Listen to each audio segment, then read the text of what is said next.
Yeah, thank you, Chair Hayes. We did just release the 2022 annual report. I picked it up from the printer today.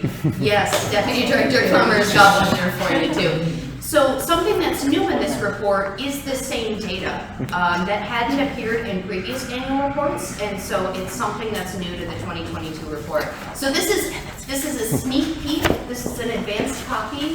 It will go on the website in conjunction with our annual summit. But since I picked him up, I was excited. I wanted to share him a little early. And one final reminder during the public portion of our meeting today is the annual summit of the PCIARC is next Wednesday, October 11th from 6 to 7:30 p.m. at the Rondo Community Library. There is more information about the annual summit on the website. I get fixated and captivated on learning things. Don't hesitate to ask questions, the answer that I need. Going to any of those, you can definitely drop in, just let Commander Peterson know before you go there. I plan on figuring out when my calendar will allow me to go to kind of talk to attendees and share with them about the PCIARC, and hopefully we can get some applicants to the current Civilian Police Academy. NACOL's coming up in November, so Commissioner Florman and Commissioner Rodenberg, Coordinator Cumberland, Director Commerce, Director Noel Nix from the Mayor's Office, and is it Deputy Chief or Assistant Chief? I always mix that up. Assistant Chief Surreer will be going to represent the City of St. Paul. Very, very excited to see what you all come back with. It's eye-opening to see what other communities are doing, and I'll be looking forward to hearing the recaps on that. For the past 3 days, I had the opportunity to participate in a workshop that the City of St. Paul organized with the People's Institute for Survival and Beyond. It's called Undoing Racism. I'm still processing it. It just let out at 4 o'clock today, and it was really just an amazing set of exercises, and it was city employees talking about equity and how do we drive equity in our processes, in the way that we interact, in the way that we work. And I'm putting together my thoughts. I'm hoping to give a better recap at our meeting next month once I've had a chance to kind of let it settle in. But I do think there's some opportunities that we have as a commission to make this exercise more equitable for our community members. Cool. And I think that is all for my public portion. Vice Chair Forstrom. Just a note that I thought you mentioned about going to talk with the Civilian Police Academy about the PCIARC and stuff, and I'm happy to do that as well in case your calendar doesn't Awesome. work or whatever. Just let me know. Fantastic. Much appreciated. Any other topics that anyone would like to bring up during this public portion? Moving right along, we have an opportunity, and I'm very excited that Commander Peterson brought this to our attention to review some body-worn camera policy changes. I think this is a really good precedent to set. We've had the opportunity as a commission to weigh in on the drone policy. It's a good way to engage in community as we're drafting policies, so thank you for that. And I would encourage you to just continue to bring these policies forward. We're happy to look at anything and everything, because we also take these policies and apply them to complaints. And so the more input you get from community, the better crafted those policies will be. So everybody should have received a copy of the body-worn camera policy via email. There's also a couple of hard copies in case anyone needs them. And I will turn it over to Commander Peterson to give us the 10,000-foot view of changes. Sure, thanks, Chair. There was a legislative update that had to do with body-worn. Sorry. Coordinator Cumberland. My apologies, Commander Peterson. I'd like to turn the recording towards you. Would you mind minimizing your screen so that information is included? Thank you, sir. There were some legislative updates pertaining to the body-worn camera mandates in the state of Minnesota, and legislative updates will always trigger us to review our policies. And we do frequently review our policies from time to time for other reasons or just because of time as well. But in this particular case, it had to do with the legislative update. And so what we're asking is if you have thoughts, edits, concerns, questions, You'll see a kind of a proposed draft strikeout version. That's how we kind of document everything. Is you'll see the current policy, which is listed on the city website, and then you'll see the proposed changes that are in the document. But we are always very open to public opinions about policies, which is why they're all posted online all the time anyway. But I'm definitely here to take any notes on any questions you have or any ideas or edits that you want me to take back to the administration. Awesome. This is Chair Hayes. I'm hoping to get, it looked like there was a strikeout of, on page 4, the Morgan plan was struck out. Can you just give an overview of what the Morgan plan is and why that would get stricken? Sure. So, as the department has reduced staffing over the last few years due to recruitment and retention, attrition, there have been small cuts in our services, and one of those services has to do with accident reports. And the Morgan plan was an older system that we utilized where officers would go and hand out packets to people, and I honestly don't know where the name Morgan plan came from. It was probably named after someone somewhere. But in that particular case, that's not something that we utilize anymore. We don't use that terminology anymore, so that's why it's coming out of the policy. Excellent. And then I just wanted to highlight, this is Chair Hayes again on page 8. I noted that mutual aid response was added, and I appreciate that even if one of our officers is working under another law enforcement officer, from the way I'm reading this, it means that they have to follow our policy. That's correct. I appreciate that, because I do think it's important if you're a sworn St. Paul officer that you should act like one, even if you're working for another agency. And that, the background of that for the commissioners has a little bit to do with some of the task forces that we're a part of, and sometimes the federal law enforcement policies regarding body cameras aren't aligned with ours. So the chief wanted to make it clear that our policy be upheld no matter what jurisdiction we were operating in or under whose authority. Commissioner Forsstrom. I just had a quick question.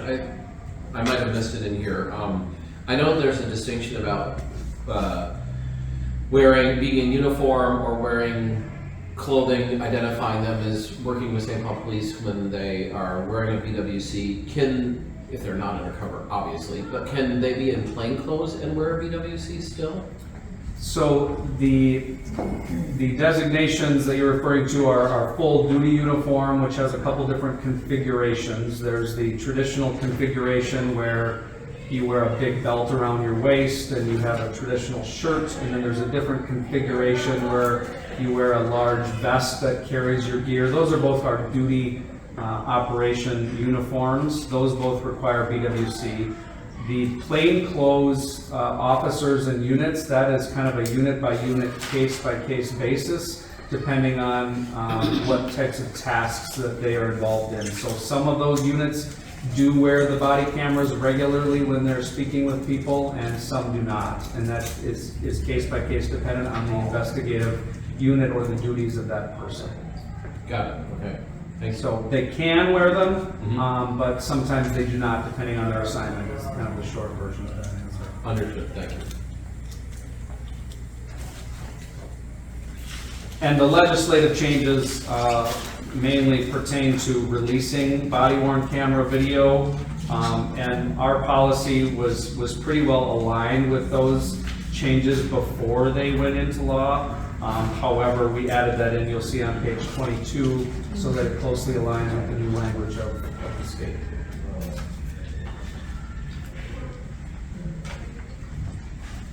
This is Chair Hayes again. I always have questions. Looking on page 15 regarding retention period, I noted that we have uncategorized as no expiration. Do you have an example of uncategorized? Yeah, great question. The retention periods are interesting if you want to look at it from a data standpoint, because if you think about the terabytes of data being collected, it is something that is going to be interesting over the next few years. But to your question of uncategorized, if I create a video and it does not automatically sync up to the computer, so if the computer doesn't recognize that video and say, well, I was out on a traffic stop or I was out on a robbery call, if the computer doesn't recognize what I'm doing, it's going to automatically go into an uncategorized category. And what this does is prevents that from being deleted. And the officers and the supervisors are responsible for going in to the system and making sure that they get properly categorized with the appropriate case number. But I believe this was an attempt so that if one did slip through without a category, it would sit there indefinitely so that it wouldn't be deleted. Are there plans to go through the uncategorized and audit those on a regular basis? We already do that regularly. Usually they don't sit there for more than 7 days. So usually they're not there for more than a week before the supervisors will have them categorized. But I believe that was just in an attempt to make sure that we were very clear that if a video is left uncategorized, it was going to remain on the system until it was categorized. Commissioner Rodenberg. On that same page, CSC stands for, Criminal sexual conduct, so those would be sexual assault cases.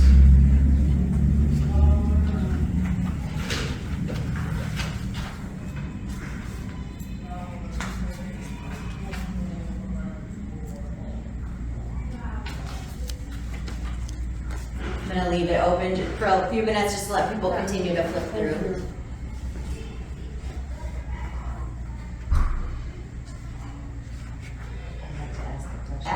Deputy Director Commerce.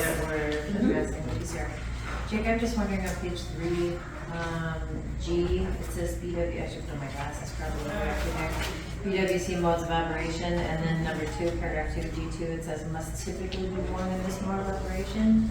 Do you give officers guidelines for what typically means? Like it could be subjective, so I just wondered what kind of parameters you put around that, or is it like at supervisor approval or?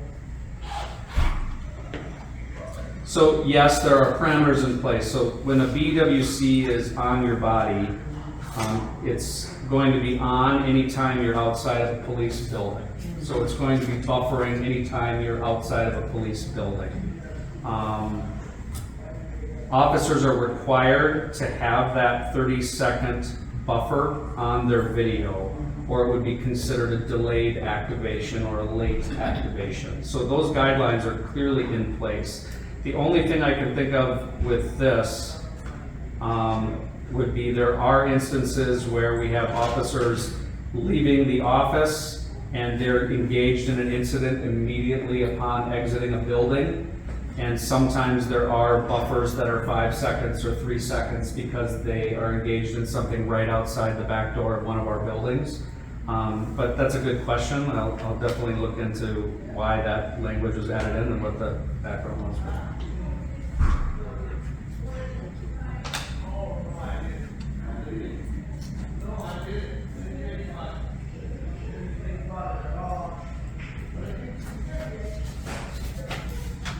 Then this is Chair Hayes. For clarification, we review this particular policy annually, or?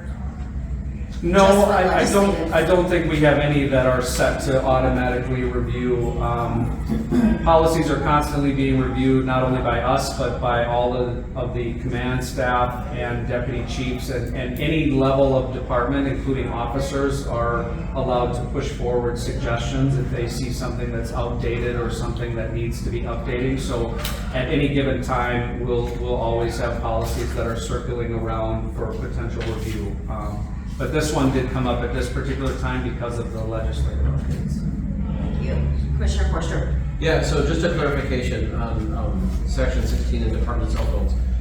It says officers issued department cell phone may categorize data in the field using the Axon Review application. Does that mean that they have an application on their SPPD issued phone and they could, for example, categorize something that's uncategorized, or are they actually categorizing pictures or video that's on their phone in the Axon app or whatever? Good question. So Axon Wish I would have invested in them years ago. They control the software that stores all of our data.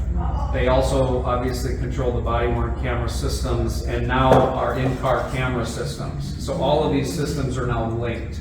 So when you log into the squad car, when you do a ride-along, if you haven't done one for a while, you'll see the officers now logging into their system on their car, which links their body camera, the dash cam camera, and any evidence that's collected on their phone. So it's kind of a multi-answer that yes, they might be taking pictures on their phone of a victim, they might be taking pictures of a crime scene, it would be categorizing their video, it would be categorizing their in-car camera. All of those things are put into one storage system now and saved and retained in that manner. Oh, wow. So, quick follow-up. So, they go on the site and say it's shots fired, and for whatever reason they're taking pictures of casings and all that. They have their body-worn camera video activated while they do what they need to do at the scene. Then when they're done, that all is kind of wrapped up, and all this is part of that call. That's Picture, right. Video, everything. Wow. That's right. Yeah. And the computer is smart enough to know that they were out on that call, so the computer is going to automatically populate that information for them to say, we see that you're out on a shots fired call. Is this where you are? Is this the case number? And they just say yes, and everything's going to drop under that basket. That's cool. Commissioner Rodenberg. This reminds me of a maybe related question. So officers are issued a cell phone from the department? No. Yes, most of our staff have department issued cell And then phones. they may carry or not carry their own personal cell phone also. Correct. And then they turn that in at the end of the day, or how's that work? The department cell phones? No, they're responsible for that. That's for them to have for safekeeping, and it controls several different apps that they're able to use. One would be a pill identifier app, for example, where if you come on some type of drug overdose case, you could potentially quickly look up what type of narcotic it would be, right? There's several different apps that are controlled by the city that are all on the department issued cell phone and controlled by the city, so. Absolutely. So, is that linked to Axon?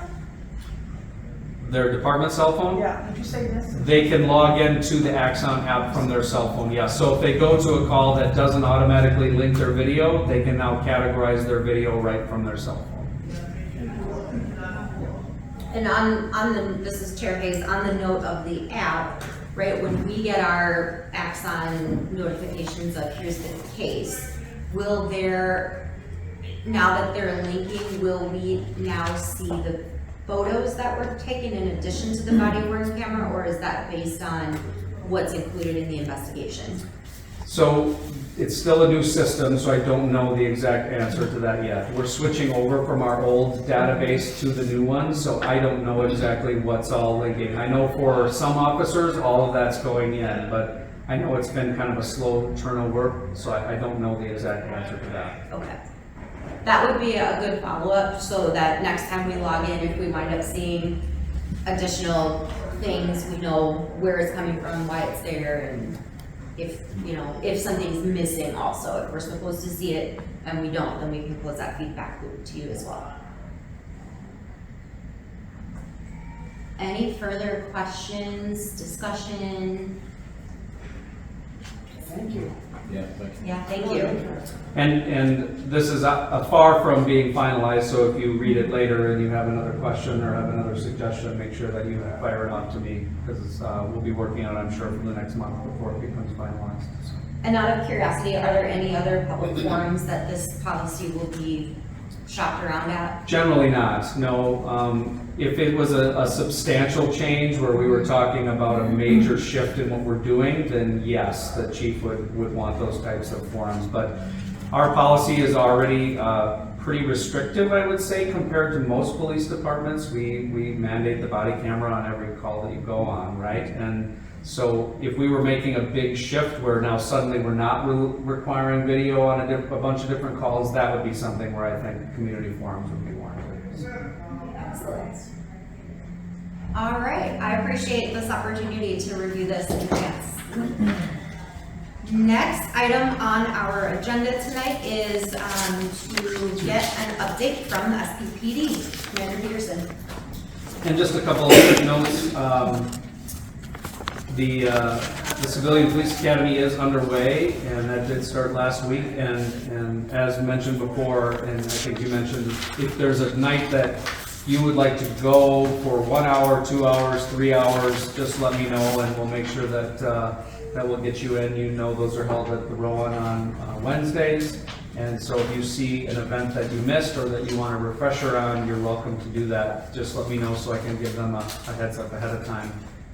Our new recruits are all out on the street, and they'll be going through their 4 months of field training. So if you do a ride along in the next 4 months, you'll see the Tango squads, and the T stands for training, and you'll see them out on the street and looking 22 years old and fresh and bright, I'm sure, right?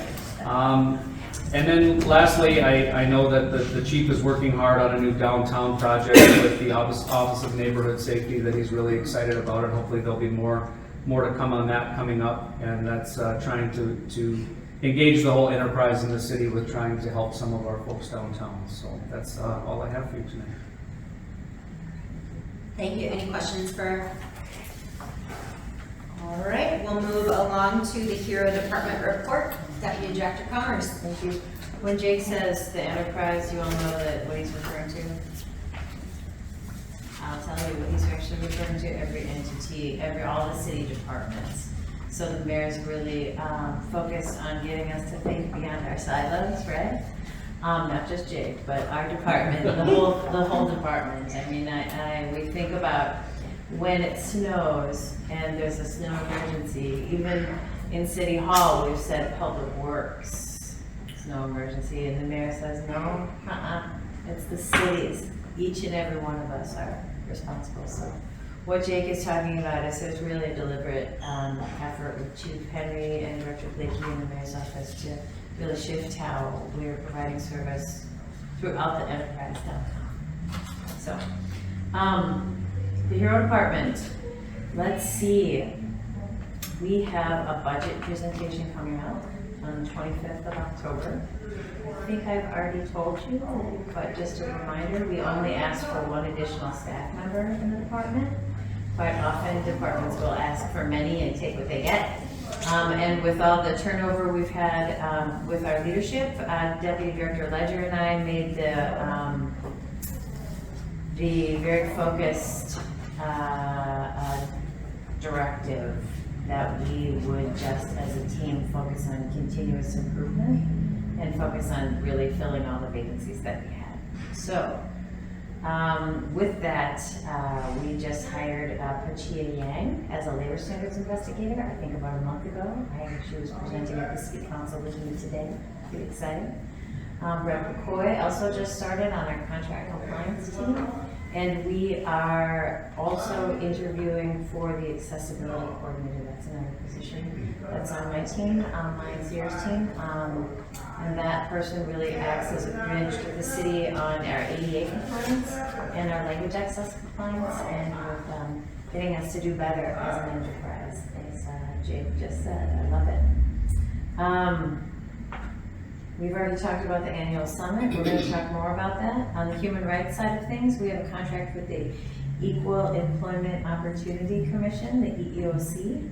Our contract period just ended. We are doing a webinar with them next week on employment discrimination and labor standards, our municipal ordinances around earned sick and safe time and minimum wage. It's very important. We are updating the Earned Sick and Safe Time Amendment, and I tell you that because it's a pretty big deal. The state passed Earned Sick and Safe Time, and it takes effect January 1st, and we need to update hours. We need to align hours, or we have effectively created a second set of requirements for employees and a second set of standards for employees and employers. I just put those in there. So that's pretty exciting. It had a first introduction today. I actually will be at the city council every meeting this month for all of our meetings, so by all means, join me. On outreach and engagement, I just want to really give a shout out to Sierra. Last year, the Hero Department tabled at 4 events. This year, we're over 25. Sierra's really led that with one of her colleagues and by herself. And we are now switching to what we call a Know Your Rights presentation, and she's leading the charge on that too. And we are starting with district councils, and we're talking about all the rights they have that we educate on and enforce their human rights, and talking about our supplier diversity program, our efforts to do more business with St. Paul businesses and women-owned, BIPOC-owned, and yeah, that's it. So that's what I have. Thank you so much. Any questions? This is Chair Hayes, of course I have a question. In terms of the budget, how much is the department asking for to help fund outreach and community engagement? We never have an additional set aside for that. We just take what we get. And that is something that now that we're really starting to do more outreach and engagement events that we can build in going forward. But we frankly didn't have the experience of the numbers to do that before, so. And on that note, is there anything that PCIARC commissioners can do to help support the department's budget ask? Speaking at council meetings or writing to our council members? Yeah, thank you. It would be really helpful to get a communication staff in the short term. Right now, 12 of our staff members edit the website. So what that does is it does two things. It creates kind of a patchwork quilt of messaging. And it also really does not use our colleagues in our Office of Tech, our OTC department, their time well, because I, for example, don't do something enough and I might need another refresher training. So OTC staff is going to spend 2 hours with me, and then Sierra might need the same training, when it would just be easier if we had a dedicated person to do that, and then the rest of us just pitched in. So it would be helpful to get that support for our communications request by all means. If you're obliged, by send a letter to your council members, that would be great. Good to know. And just as a reminder for commissioners, we can all communicate with anyone we want and say that we are PCIARC commissioners, but the only person that can actually make a statement on behalf of the commission is the chair. So just be very clear if you're communicating with other electeds that you're speaking as yourself, but you hold this role, you give back to the community. So, Thank you. Any further questions for your department? Pretty exciting time. Budget season. And then final agenda item for the open portion of the meeting is our monthly complaint summary data. Coordinator Cumberland. Are you good? Do you need to pause for a second while that catches up? Give me just one moment. No problem. Thank you, I've still got That's one on. here. We have a battery issue with the recorder. I just charged it too, so I don't know what you're doing. All right, Coordinator Cumberland here. So on the back of the agenda, yeah, thanks. Coordinator Cumberland here. Thank you, Deputy Director Commerce. On the back of the agenda, and yes, okay, good. You found the public copies. I'm glad to hear it. So we received the Q3 data today as well, and so we have the Q3 data. And so for the full year, so far, Internal Affairs has received 69 complaints, 30 of which have been or will be referred to the PCIARC, 36 not to PCIARC, and at least at the time that the quarterly data was collected, 3 of those complaints were pending review. And so, like the Q2 pending review, those have likely now been decided if they're going to the PCIARC or not. And then we have the monthly breakdown of the no policy violation complaints as well. Does anyone have any questions?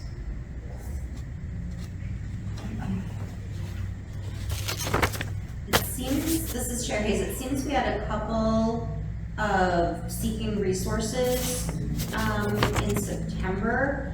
Are we able to get any information about what resources were provided to those complainants? I know one of them was personal resources for crisis and mental health and housing.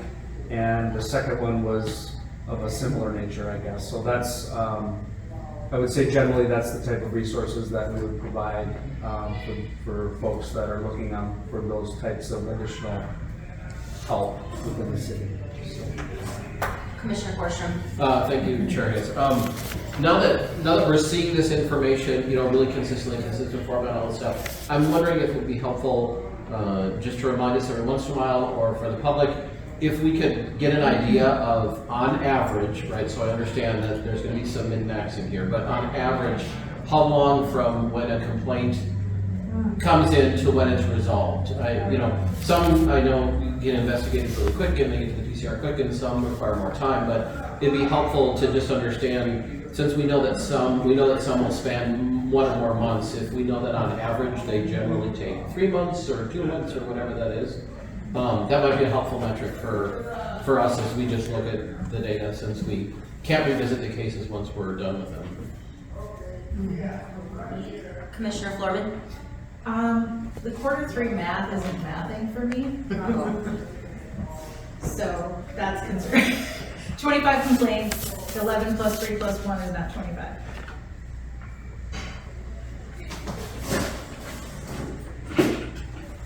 Coordinator Cumberland with the hold, please. Yes. Coordinator Cumberland here. That is on me, Commissioner Foreman. My sincerest apologies. I conflated some of the October and third quarter numbers.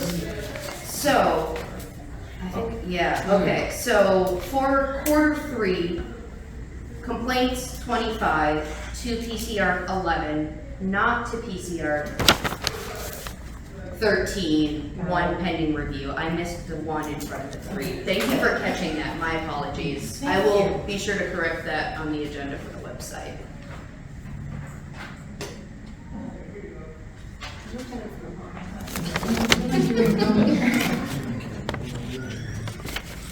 Any further questions?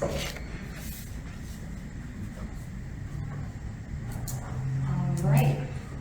Anything else from the commission to come during our public agenda portion?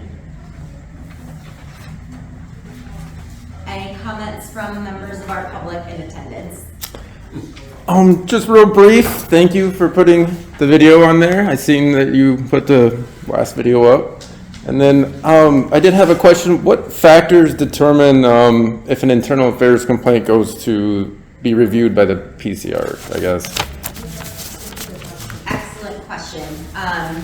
Commander Peterson, do you want to kind of share from IA process? Sure. So the ordinance dictates the different types of cases that would be sent to PCIARC, and it would dictate which type of complaints would go there. So there's a list on the ordinance, and then additionally, any external complaints that come in that meet the requirements of the Police Officer Discipline Procedures Act would also be sent to PCIARC. So if it is a signed external complaint, and if it also meets the requirements of the ordinance, then those are all sent to the PCIARC for review.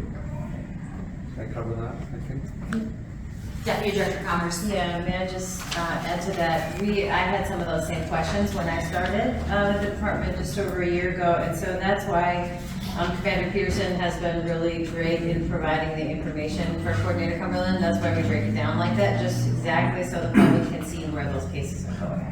And then the commissioners have the opportunity, if they want to, like Chair Hayes did, to say, no policy violation seeking resources. What does that mean? Can you give us examples? Or, if there's another month, you look at June, facts for a criminal investigation, what does that mean? Commander Peterson's not going to tell us a lot about that one, but he's going to kind of explain around the situation. So that's a great question, and I got it too, and that's why we do it this way, exactly. Yep. And it can feel as though, just seeing numbers isn't enough detail. And unfortunately, we're governed by so many data privacy laws that we can't get the additional detail that, we all kind of want.